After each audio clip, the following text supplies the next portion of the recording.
Hello, I'm Matthew Hadley and this is my project analysis video for the dubbing and Foley project. The video we chose was a 7-minute video featuring a clown dressed up as a girl who is kind of going around partying, taking drugs, etc. So automatically for me the video had a very dark kind of vibe to it, so I kind of felt like the music should go to that, along with all the Foley and the narration as well. So the first thing we did was begin getting the Foley. I mean, to start off with, we just used really literal stuff, i.e. lift door shutting, just there, door shutting behind her just there, and things such as knocks on the door, doors opening, walking along, sounds of footsteps. So yeah, all the Foley was very literal. Okay, so the next we kind of started with the music. With the music we kind of kept it very minor and very dark to go with the to suit the video. So all along it's very dark, apart from in one part, which is this part just here, where the music changes to kind of happier. The reason we did this is because at this point in the, it's just here actually,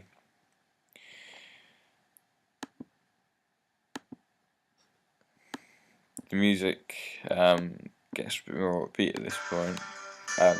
This was due to the fact that this is kind of the only time throughout the video that she is on her own, and the video brightens up, it gets a bit lighter. She's outside, it's quite sunny outside, so we kind of wanted to capture the mood, and kind of do that using happier, more upbeat music. So that's what we did for the music, and then of course after that, when it comes out of this bit, and then she's not on her own anymore and she's going to meet someone else, it kind of gets dark again, so again the music gets dark. Dialogue. For the dialogue we decided to use a male's voice. The reason for choosing a male was because we wanted to kind of capture kind of the idea that she's not what she seems on the outside. So on the outside, obviously she's a woman, but on the inside she's someone completely different. So the idea of using a man was kind of a suggestion that her conscience is someone completely different than what she sees, which also goes with the car theme.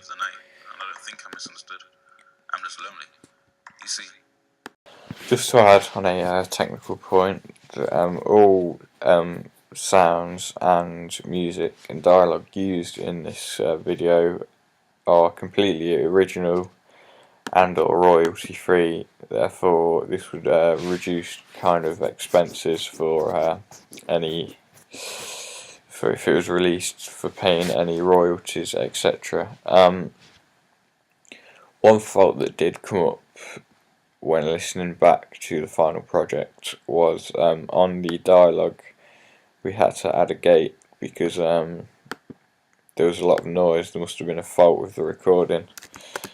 So if I remove the gate, you can hear there's some kind of static come in the background, so gate kind of sorted that out. Due to time constraints we couldn't re-record it because we couldn't get hold of the narrator again, so therefore we had to stick with it. If it was actually being sent out to the BBC, this probably wouldn't be an acceptable feat, but we had to deal with it the best way we could, so we did that by adding the gate. And okay, so now we will look at the BBC delivery standards. This is the brief for the delivery standards. Basically what they are is kind of technical requirements for any release that's going to be on television, either BBC or, as you can see here, channels like Channel 4 and Channel 5 and ITV also use this brief as a guideline. So this brief will be used for the stereo version of the final edit. Okay, so first thing we come across in this brief right down here is dB levels, which we can find just here. So guidance for acquired programs and movies, dialogue level -23. Now I've just ran this meter over the dialogue, and if I open it up we can see that the long term hits -23. So that's at the right level. Okay, so here in the BBC Technical Delivery Standards brief, we can see kind of the recommended peak levels for different aspects of the program. So we have compressed music, where all the music in the piece is compressed, so that needs to be 10 dB true peak. Then kind of upfront noises and then background noises, along with their recommended peak levels. So basically what was done to achieve this was all the sounds were sent out to different buses. So we have all of the music channels being outputted to bus 10, which, as you can see here, is a music channel on. So that would be expected by the end of the whole project we'll be hitting 10 dB, sorry. Then we have the background noises such as footsteps and kind of just ambient, just room noises. They are both being sent out to bus 11 along with just more footsteps. So they would all be expected, if we look at the brief, background expected to be hitting -18. So bus 11 would be expected to be hitting -18 by the end of the program.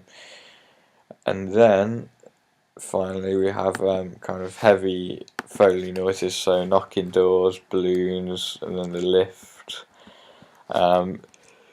These are all being outputted to bus 12, so this would be this bus by the end of the program will be expected to be hitting -3 decibels true peak. So yeah, that was how that was achieved. It's just kind of easy to organise them all into buses and then make sure they're all hitting the expected dB. That's the way it was done, and it seemed to work.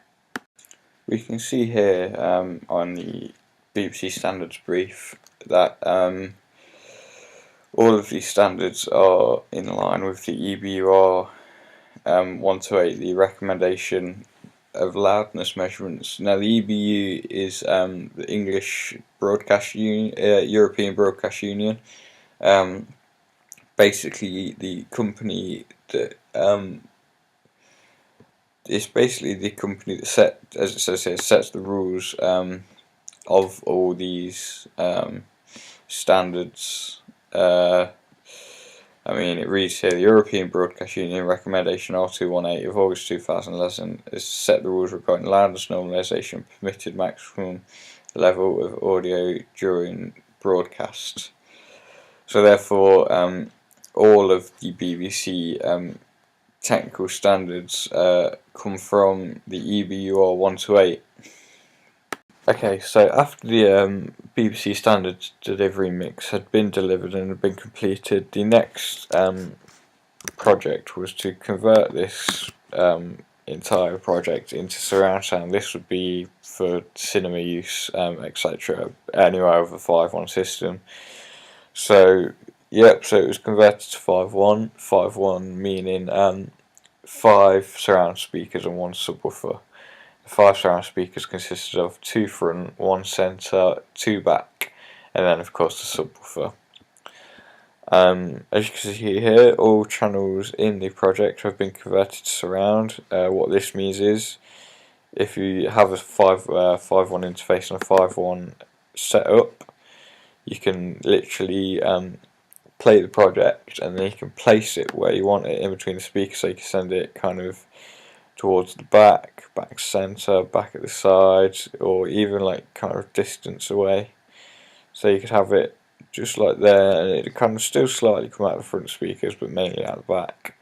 So yeah, that is basically how we control 5.1 within Logic. Now,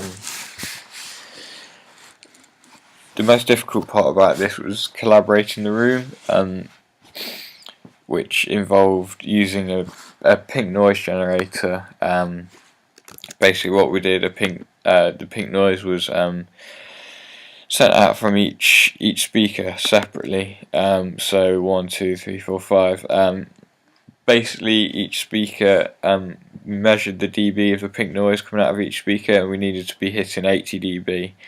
This is to ensure that all the speakers are the same level from the listening point. So basically, what was done is we sat at the listening point. First of all, played at 80 dB a pink noise at minus 13 dB minus 13 dB in Logic, and it was played out of the one of the speakers, and then the gain was increased until it was hitting 80 dB from the listening position, and the same for centre, same for front right, same for left back, same for right back. And this is how 5.1 Studios collaborated. The final step of the process was to author all of this to a DVD. This was a fairly complex process, basically the end target being that we had a AC3 file, which is basically a surround sound audio file that can be burnt to a DVD or a Blu-ray, and can be used on a 5.1 system. That information was found just here on whatis.techtarget.com. That basically says that AC3 file was created by Dolby, and is a file extension for surround sound audio files.